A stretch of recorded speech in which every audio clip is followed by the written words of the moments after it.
Silakan duduk Bapak Ibu yang dikasih Tuhan Yesus. Saudaraku yang dikasih Tuhan Yesus, saya merasakan bahwa kalau saudara Bapak Ibu rajin beribadah di tempat ini dengan setiap pujian penyembahan yang kita sudah dipersiapkan oleh tim, dari puji-pujian itu pun sungguh sangat membangkitkan iman. Amin. Oleh sebab itu kita selalu mengajak mengingatkan, jadi kita nyanyi itu memang betul-betul mendeklarasikan. Waktu kita memuji Tuhan itu suatu pernyataan iman. Kita memperkatakan firman, kita mendeklarasikan iman sehingga kuasa di dalam pujian itu benar-benar kita alami. Saudara Bapak Ibu bisa bedakan sendiri kalau nyanyi asal nyanyi atau memang menyanyi dari hati yang memahami setiap kata demi kata, menyimpan di dalam hati, menaruh di dalam pikiran dan memperkatakan kembali dengan kuasa Allah.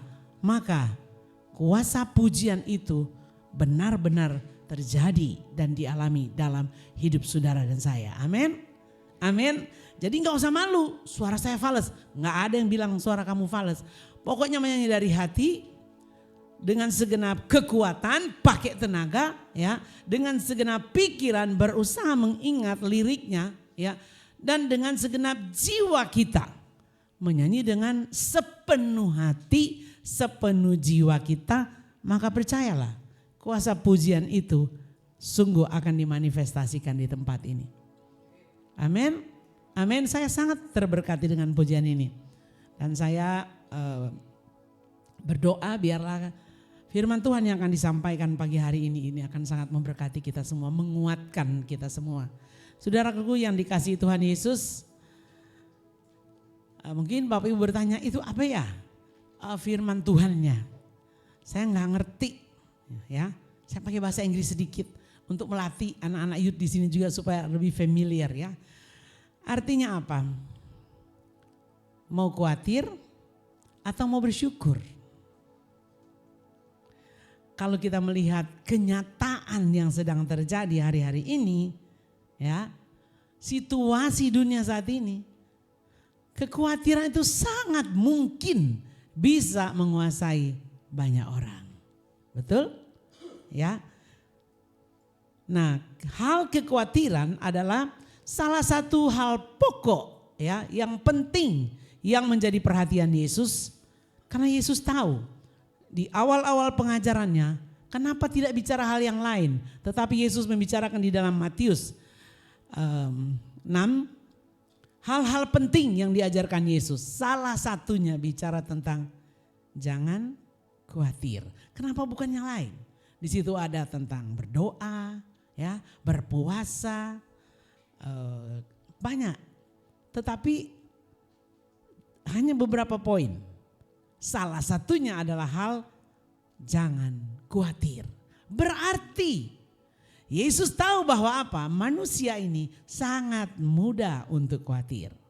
Sangat mungkin untuk menjadi khawatir. Ya, kita baca firman Tuhan dulu. Kita baca di dalam Lukas pasal 6. Ya. Lukas pasal 6 ayat 25. Bapak Ibu menyimak saya membacakan. Karena itu aku berkata kepadamu, janganlah khawatir akan hidupmu, akan apa yang hendak kamu makan atau minum. Dan janganlah khawatir pula akan tubuhmu, akan apa yang hendak kamu pakai. Bukankah hidup itu lebih penting daripada makanan dan tubuh itu lebih penting dari pakaian? Pandanglah burung-burung di langit yang tidak menabur dan tidak menuai dan tidak mengumpulkan bekal dalam lumbung, namun diberi makan oleh Bapamu yang di sorga. Bukankah kamu jauh melebihi burung-burung itu?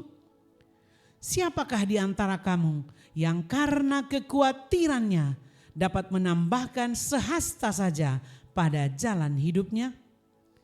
Dan mengapa kamu khawatir akan pakaian? Perhatikanlah bunga bakung di ladang yang tumbuh tanpa bekerja dan tanpa memintal. Namun aku berkata kepadamu, Salomo dalam segala kemegahannya pun tidak berpakaian seindah salah satu dari bunga itu. Jadi jika demikian, Allah mendandani rumput di ladang yang hari ini ada dan besok dibuang ke dalam api. Tidakkah ia akan terlebih lagi mendandani kamu, hai orang yang kurang percaya? Sebab itu janganlah kamu khawatir dan berkata, apakah yang akan kami makan? Apakah yang akan kami minum? Apakah yang akan kami pakai? Semua itu dicari bangsa-bangsa yang tidak mengenal Allah. Akan tetapi Bapamu yang di sorga tahu bahwa kamu memerlukan semuanya itu. Ayat 33. Tetapi carilah dahulu kerajaan Allah dan kebenarannya, maka semuanya itu akan ditambahkan kepadamu. Sebab itu janganlah kamu khawatir akan hari esok, karena hari besok mempunyai kesusahannya sendiri. Kesusahan sehari cukuplah untuk sehari. Nah, beberapa kali kalimat itu muncul, frasa itu muncul, janganlah khawatir. Kalau kita bertanya kepada diri sendiri, saya saat ini, sekarang ini, apakah saya sedang khawatir? Kayaknya enggak sih, tapi iya juga sih, kayaknya. Atau banyak yang tidak merasa, saya biasa aja tuh, karena emang dari dulu memang begitu aja terus. Banyak orang yang sebenarnya ada dalam kekhawatiran, tapi dia enggak merasa, dia enggak sadar. Nah, apapun situasi, kondisi, keadaan hati saudara, Yesus tahu, Yesus mengerti, ya. Dan ayat firman Tuhan yang kita sudah baca hari ini beberapa kali dikatakan, janganlah kamu khawatir. Berarti itu sebuah larangan, betul ya? Jangan masuk, orang nggak berani masuk. Jangan jangan membuang sampah, ini orang sering melawan, ya. Nah, jangan khawatir berarti dilarang khawatir. Coba bilang dulu kiri kanan, dilarang khawatir.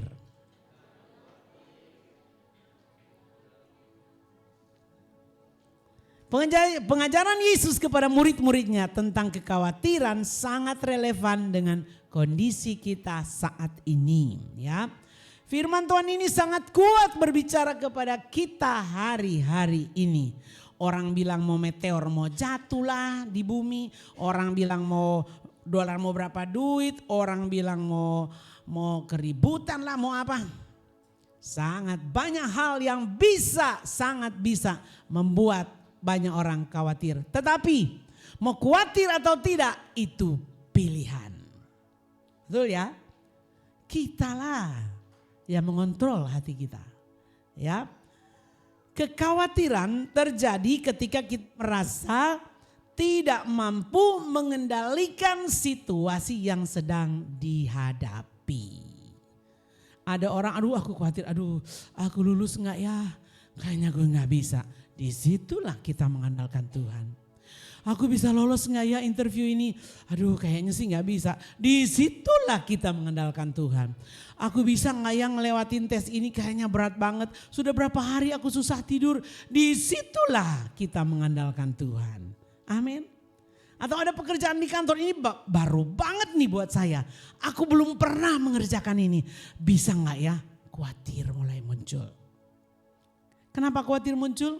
Karena merasa tidak mampu, ya, mengendalikan situasi yang ada di depan mata. Nah, bukankah kita punya Tuhan yang hidup dan berkuasa?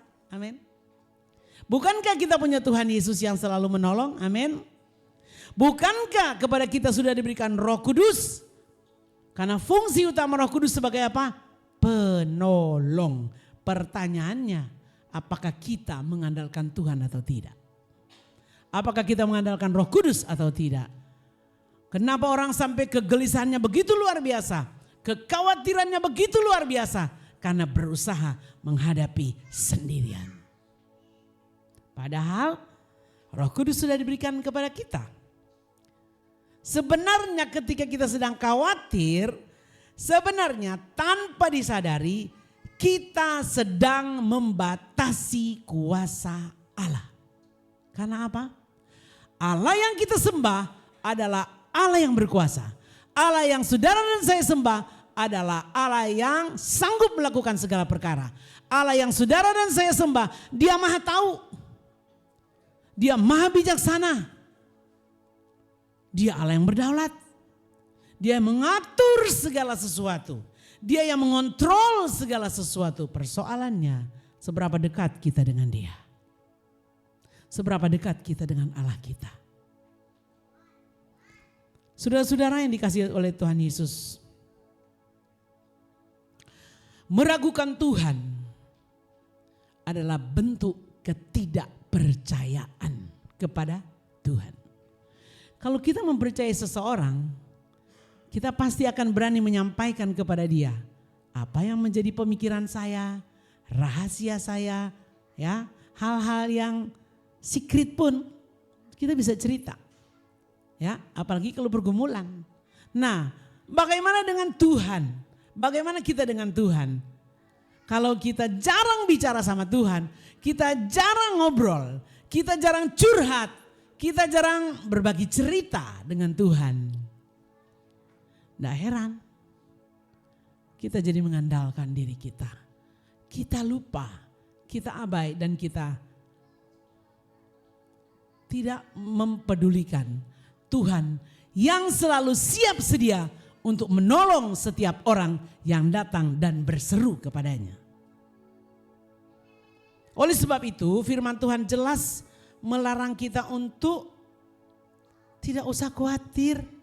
Jangan khawatirkan mau makan apa, soal mau pakaiannya bagaimana, bagaimana hidup kita nanti ke depan. Itu berbicara tentang hidup, bicara tentang apa? Masa depan.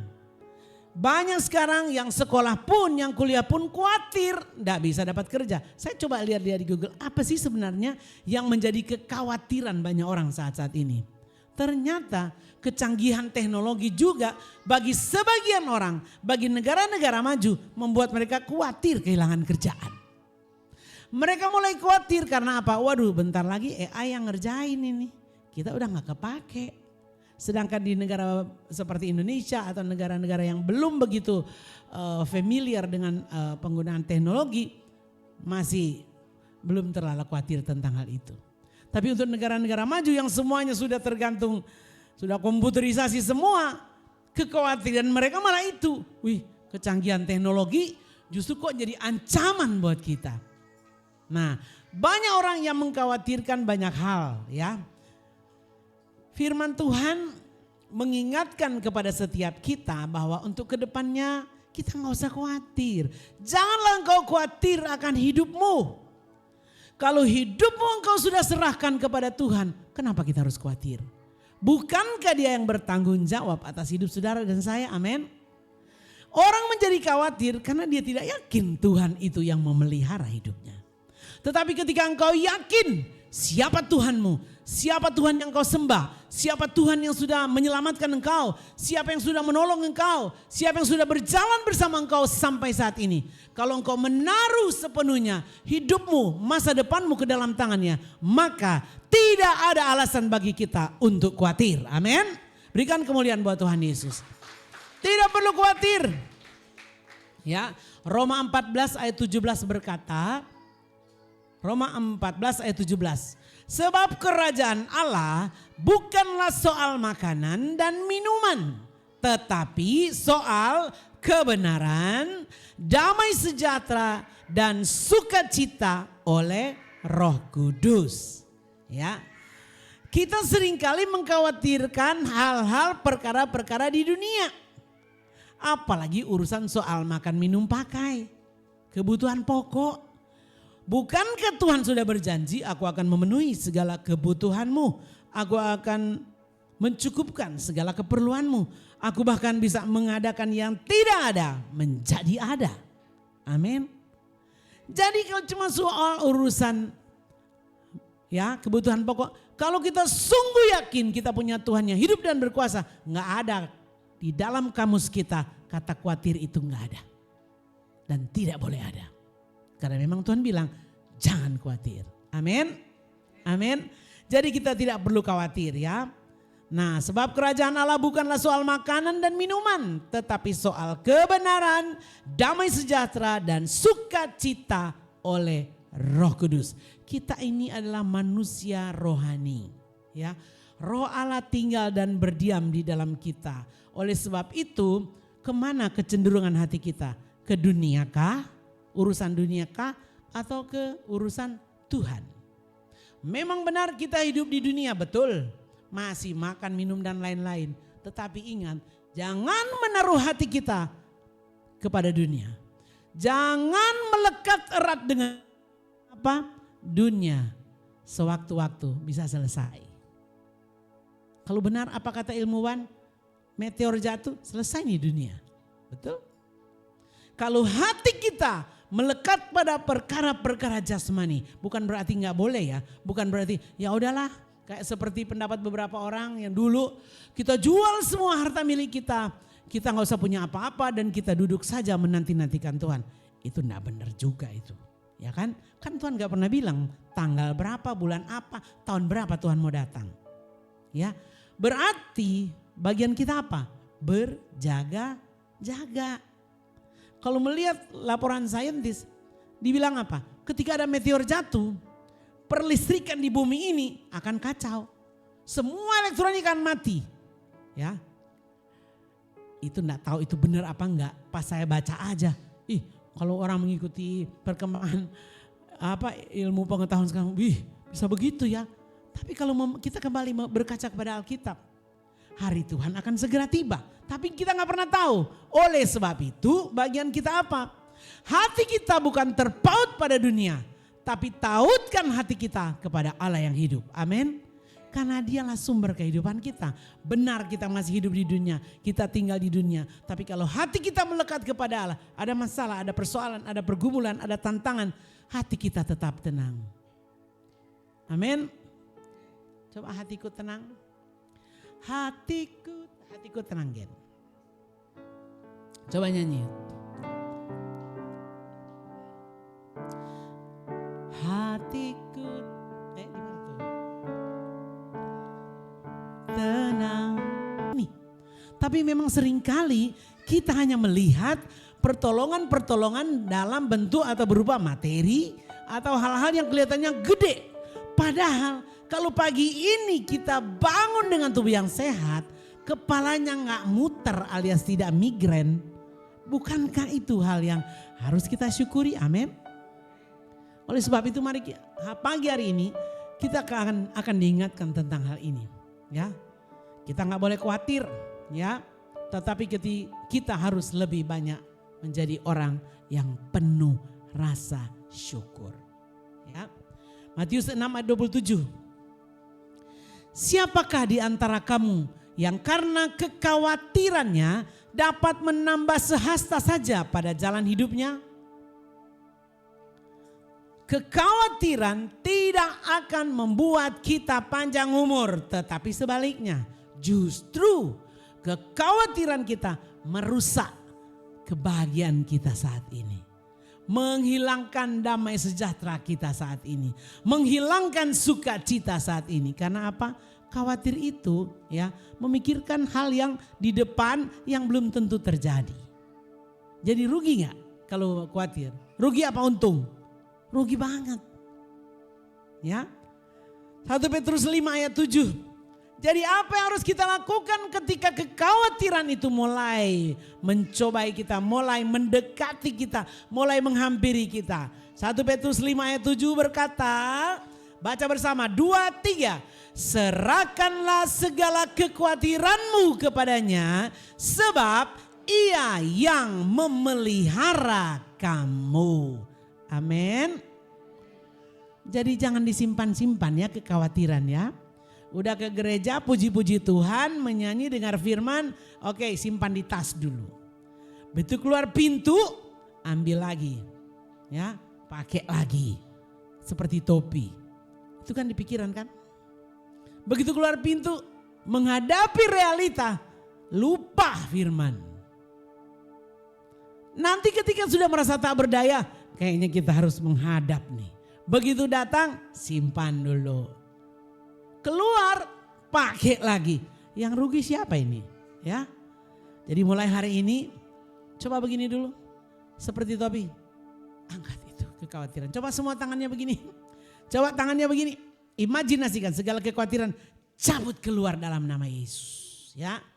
Supaya kita mengenakan apa? Ketopong keselamatan. Pikiran kita terjaga karena firman. Amin. Amin, amin, amin. Nah, karena seringkali karena kekhawatiran bisa mendatangkan bagai macam hal negatif. Sakit penyakit gak usah ditanya. Dokter Gabriel sudah pernah menyampaikan dari sisi kesehatan. Pokoknya gak ada untungnya lah. Tidak ada untungnya kalau kita khawatir. Dan itu berdosa. Karena Tuhan melarang kita untuk khawatir. Nah, di sisi lain, apa yang Tuhan perintahkan untuk harus kita lakukan? Kita gak boleh khawatir, jadi harus apa? 1 Tesalonika 5 ayat 16 sampai 18. Bersukacitalah senantiasa, tetaplah berdoa. 17, mengucap syukurlah dalam segala hal, sebab itulah yang dikehendaki Allah di dalam Kristus Yesus bagi kamu. Amin. Memang ngomong gampang ini. Oh, mengucap syukur. Bukan pengucapan seperti yang sedang terjadi, sedang dilakukan di Indonesia Timur sekarang ini. Sekarang lagi musim pengucapan. Bikin dodol lah, bikin nasi jaha, bikin segala macam ikan. Ada ikan babi, ikan macam-macam, semua ikan ada di situ. Bukan itu ya. Ya, itu sebenarnya adalah ekspresi dari sikap bersyukur. Makanya mereka mau menjamu siapa saja yang datang. Tetapi dengan catatan ya, jangan karena mau menjamu tamu sampai pinjam rumah orang. Mudah-mudahan itu hanya di media sosial saja ya. Pinjam rumah orang biar kelihatan bagus. Saya kaget juga itu. Ini serius apa bercanda? Mudah-mudahan tidak seperti itu ya. Saking berpikir ada tamu-tamu yang akan datang. Jadi malu kalau di rumahnya yang merasa aduh kayaknya rumahku gak oke nih, dosen aku mau datang nih. Pinjam rumah tetangga untuk menjamu. Wah ini udah salah nih kayaknya kalau begini ya. Ya, hal-hal seperti itu, kebiasaan yang baik itu bagus, tapi jangan memaksakan diri. Amin ya. Amin ya. Itu ekspresi rasa syukur. Jadi mau berbagi dengan banyak orang, mari silakan datang. Makanan semua sudah tersedia, silakan menikmati. Pulang babungkus. Kayaknya begitu ya. Nah, saudara-saudara, Tuhan mau apa? Mengucap syukur dalam segala hal. Sebab itulah yang dikehendaki Allah di dalam Kristus Yesus bagi kamu. Bersukacitalah, berdoalah. Ya, luar biasa nih firman Tuhan ini kelihatan sederhana tetapi tidak mudah. Ya, bersukacitalah senantiasa. Seringkali kalau semuanya oke kita mudah bersukacita. Betul apa betul? Kalau semuanya oke, aman dompet, aman rumah, aman kulkas, aman dan lain-lain. Aman, gampang bersukacita. Bagaimana sikap hati kita ketika itu kosong semuanya? Mampukah kita tetap bersukacita? Ini dia tantangannya. Disinilah iman kita harus dibuktikan. Kita tidak akan kehilangan damai sejahtera. Sekalipun mungkin kulkasnya kosong, ini kosong, ini kosong. Tetapi kita tetap masih punya Tuhan yang hidup dan berkuasa. Amin. Berikan kemuliaan buat Tuhan Yesus dulu. Mengucap syukur dalam segala hal. Syukur adalah ungkapan rasa terima kasih dan pengakuan atas segala nikmat yang Tuhan sudah beri dalam hidup kita. Segala nikmat itu kan bahasa yang sudah umum ya. Berupa apa sih? Kesehatan. Ya. Kebanyakan orang baru sadar betul betapa pentingnya kesehatan setelah dia sakit, mengalami sakit.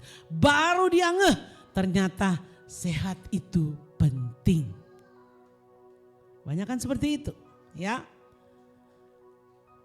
Apalagi rezeki, berkat, pekerjaan, ya.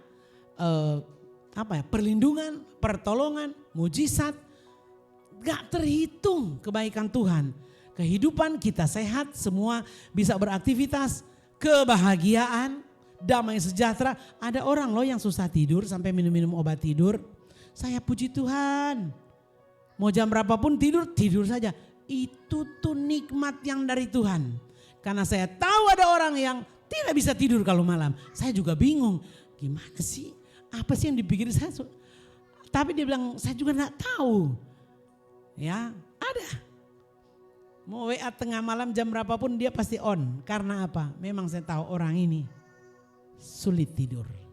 Jadi betapa nikmatnya. Terima kasih Tuhan. Aku bisa langsung tidur nyenyak. Itu nikmat dari Tuhan. Amin. Nggak usah muluk-muluk memikirkan yang jauh-jauh di sana. Sampai akhirnya susah tidur. Syukuri apa yang ada saat ini. Amin. Jangan kita mencemaskan hal-hal yang jauh di sana yang belum tentu terjadi. Dan kita kehilangan sukacita, damai sejahtera, kehilangan rasa syukur untuk hal yang tidak pasti. Ya, garis bawahi. Nah, apakah hanya hal-hal yang menyenangkan yang harus kita syukuri? Kesulitan. Coba mungkin saudara berpikir, ada yang berpikir, masa kesulitan disyukurin? Bukan, syukurin, bukan. Artinya sikap kita ketika kita mengalami kesukaran. Apakah kita bersyukur? Aduh terima kasih Tuhan aku sakit, yeay. Bukan begitu. Terima kasih Tuhan aku ditipu, yeay. Bukan begitu. Artinya apa? Kesulitan dan kesukaran-kesukaran kadangkala Tuhan izinkan untuk apa? Memproses kita. Memproses setiap kita supaya kita tetap dapat melihat bahwa Tuhan itu bukan hanya dapat dilihat dari hal-hal yang baik, tetapi dari hal-hal yang mungkin bisa membuat kita sulit untuk tersenyum. Tapi kita tetap melihat ada Tuhan. Percayalah, karena di balik pergumulan itu, di balik tantangan itu, di balik ujian itu, ada berkat yang sudah menanti. Kalau respon kita benar. Jadi Bapak Ibu Saudara, kalau mungkin ada hal yang tiba-tiba hal yang tidak sesuai dengan pemikiran kita. Jangan kita langsung menganggap, aduh sial banget aku. Hati-hati dengan mulut kita. Tapi respon positif kita atas hal yang kelihatannya buruk itu. Respon positif kita akan menentukan berkat selanjutnya yang akan kita terima. Amin. Bisa menangkap hal ini? Jadi masalah, kesulitan, kesukaran, persoalan, responi dengan sikap hati yang benar. Maka engkau akan melihat di balik itu berkat Tuhan sudah disiapkan. Berikan kemuliaan buat Tuhan Yesus. Kita lihat Raja Daud. Ini contoh yang sangat luar biasa Raja Daud. Dalam Mazmur 57 ayat 8 sampai 12. Nah, kita harus baca ini. Raja Daud ini dikejar-kejar sama Raja Saul. Enak enggak sih kalau orang lagi dikejar-kejar, bukan dikejar-kejar mau dikasih uang loh ya. Dikejar-kejar untuk mau dihabisi, ya. Lihat, apa kata Daud? Di bagian awalnya Daud mencurahkan isi hatinya. Tuhan aku dikejar-kejar, ini aku Tuhan. Nah, kita lihat langsung di ayat 8 sampai 12. Ya. Hatiku siap ya Allah. Hatiku siap, aku mau menyanyi, aku mau bermazmur. Loh lihat tuh ayat berikutnya. Selanjutnya. Bangunlah hai jiwaku, bangunlah hai gambus dan kecapi, aku mau membangunkan fajar. Jadi dia berkata kepada dirinya sendiri, jangan lemes, jangan lesu, jangan sedih, jangan marah, jangan lesu. Bangunlah hai jiwaku. Wow, ini luar biasa loh Daud ini. Ayat berikutnya, aku mau bersyukur kepadamu di antara bangsa-bangsa ya Tuhan. Aku mau bermazmur bagimu di antara suku-suku bangsa. Wow, Ayat berikutnya ayat 11. Sebab kasih setiamu besar sampai ke langit dan kebenaranmu sampai ke awan-awan. Tinggikanlah dirimu mengatasi langit ya Allah. Biarlah kemuliaanmu mengatasi seluruh bumi. Kalau tidak salah ada lagunya ini. Orang sudah buat lagu. Ini lagu, ini syair ini, Mazmur ini bukan ditulis Raja Daud pada saat dia lagi seneng-seneng. Dia lagi dikejar-kejar untuk mau dibunuh. Kenapa? Saya melihat video tentang Daud ini ya. Teman-teman saya juga mendorong ya Bapak Ibu. Kalau saya tipenya orang yang saya baca firman. Tapi saya lebih mudah nangkep kalau itu visual. Jadi ketika melihat video itu. Wow, semua apa yang saya baca langsung kayak wow, ternyata begini kisahnya. Daud itu dikejar-kejar untuk mau dibunuh, tapi kok bisa sih? Yang keluar itu pujian. Yang keluar itu pengagungan kepada Tuhan. Kalau kita coba deh, jangankan dikejar-kejar untuk mau dibunuh. Coba, kalau engkau merasa terintimidasi, kalau engkau sedang ada masalah pergumulan, kira-kira apa yang engkau akan lakukan? Apa bisa seperti Daud? Wow. Emang berat. Makanya setelah saya melihat itu, pantas Daud itu sangat disayang Tuhan. Daud itu melakukan dosa yang besar, kesalahan besar. Ya. Tetapi dia mendapatkan pengampunan yang besar. Oleh sebab itu Daud menjadi orang yang rendah hati luar biasa. Ketika ditegur, dia bertobat dan dia sadar diri. Jadi konsekuensi dari perbuatannya itu, ya aku terima, aku jalani. Sampai masa tuanya saya melihat, kalau lihat-lihat kasihan juga dia, tuanya kesepian. Tapi itulah proses Tuhan atas Daud. Luar biasa, Daud menjadi orang yang sangat berkenan di hati Allah. Dia mengucap syukur bukan hanya pada saat dia mengalami kehidupan yang baik. Tapi lihat ini bagian ini saya, wah ini udah gampang ini begini. Ya, mengucap syukur bukan hanya pada saat kita mengalami kehidupan yang baik. Tetapi pertama, rasa syukurlah yang membuat kita bahagia walaupun sedang berada pada situasi yang tidak kita inginkan. Ini perhatikan, garis bawahi. Apa sih yang membuat kita bahagia? Rasa syukur itulah yang membuat hati kita bahagia walaupun sedang berada pada situasi yang tidak kita inginkan. Jadi saudara, Bapak Ibu teman-teman, kita mau bahagia, kita mau happy bukan tergantung dari luar. Di luar boleh kayak apa modelnya, sebaliknya boleh berkat begitu banyak, begitu luar biasa. Atau kebalikannya, masalah persoalan begitu banyak.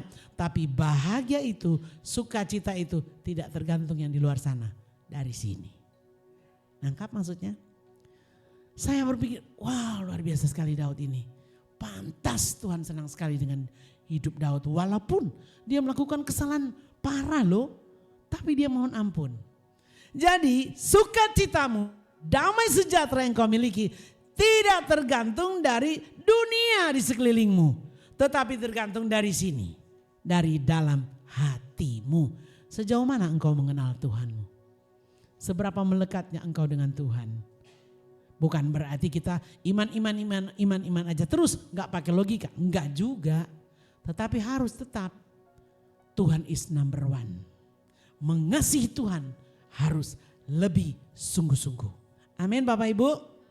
Nah jadi yang pertama rasa syukur itu harus membuat kita bahagia. Bukan kita dapat sesuatu dulu baru kita bahagia, baru kita bersyukur. Enggak. Sejak sekarang beda ya. Bersyukur dulu, bersyukur aja apapun keadaannya. Karena berkat itu akan mengikuti. Bagaimana mau diberkati kalau bersungut-sungut terus? Bagaimana mau ditolong Tuhan kalau selalu mengeluh? Bagaimana Tuhan akan bekerja kalau kita membatasi Tuhan? Tetapi kalau dari hati kita sudah mengalir rasa syukur itu, berkat-berkat ini akan mengikuti kita. Berkat akan dikirimkan.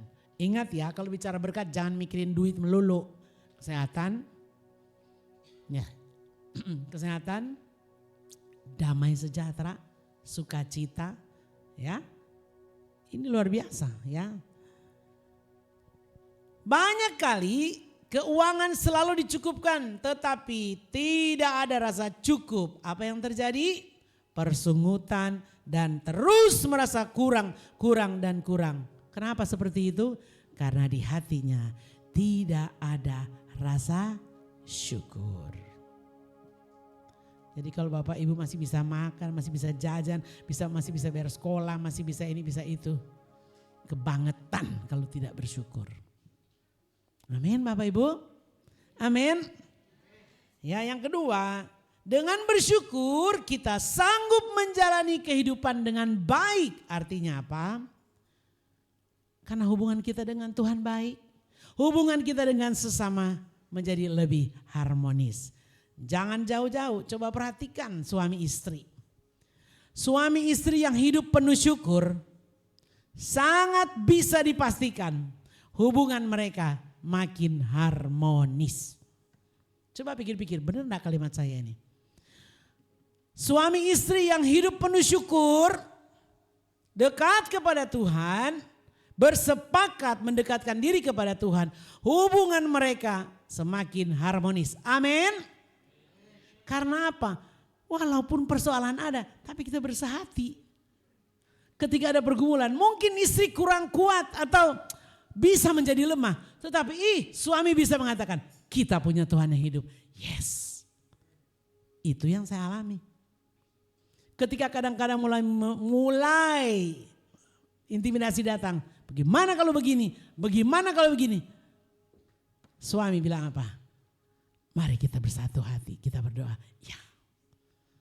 Tapi kalau sebaliknya, biarpun punya banyak, tapi tidak sehati, ya, tidak ada rasa syukur, tidak jaminan orang itu happy. Karena dipercayakan banyak, ada yang tambah bingung malah. Ya, nah, biasanya suami istri kalau semakin harmonis, suami istri di sini amin dulu, amin gak sih? Jadi kalau selama ini kurang rasa syukurnya, ya tambahinlah rasa syukurnya, oke? Supaya apa? Hidup ini udah sulit, jangan sampai gak bersyukur, tambah susah di rumah kalau gak omong-omongan. Ada loh yang saya dengar, lah kok bisa? Gimana? Saya gak habis pikir, kok bisa ya? Suami istri kok gak bicara-bicara satu sama lain. Kenapa? Masalah sepele. Hah? Jangan biarkan hal-hal seperti itu terjadi. Amin Bapak Ibu. Kalau ada hal apapun bicarakan. Ya suami istri. Nah Bapak Ibu, biasanya sikap masing-masing orang itu akan semakin lebih positif. Kalau hati penuh rasa syukur, sikapnya masing-masing akan semakin positif. Ya, tingkat kebahagiaan semakin naik.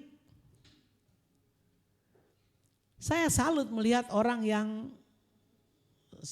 ada orang nggak punya banyak hal sih, tapi kok bisa ya happy kelihatannya, sepakat mencari Tuhan, ya. Mereka dengan sukacita datang mencari Tuhan. Itu satu hal yang luar biasa. Yang belum tentu dimiliki oleh orang lain. Yang punya banyak hal. Ya, jadi mari Bapak Ibu, kita menjadi orang-orang yang penuh dengan rasa syukur. Amin. Anak muda yang penuh syukur pasti hidupnya beda dengan orang lain di luar sana yang suka mengeluh dan penuh kekhawatiran. Betul apa betul? Anak muda di sini kayaknya nggak ada yang khawatir nih. Bagus, puji Tuhan ya. Ya Angel, puji Tuhan ya.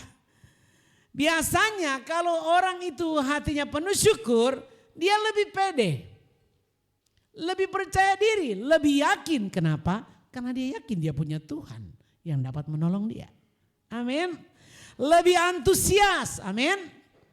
Lebih antusias. Orang yang penuh rasa syukur, dia dekat dengan Tuhan, dia lebih antusias, meresponi segala sesuatu dengan cara yang baik.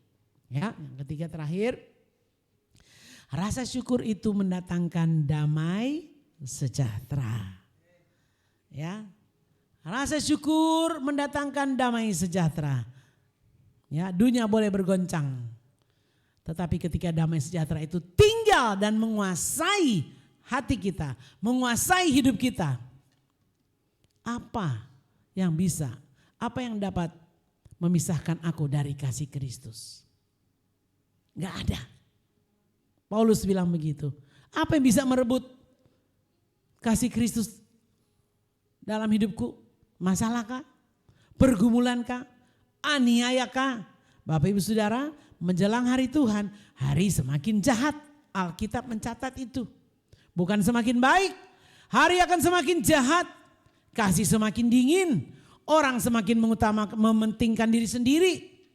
Ya, tidak hormat kepada orang tua.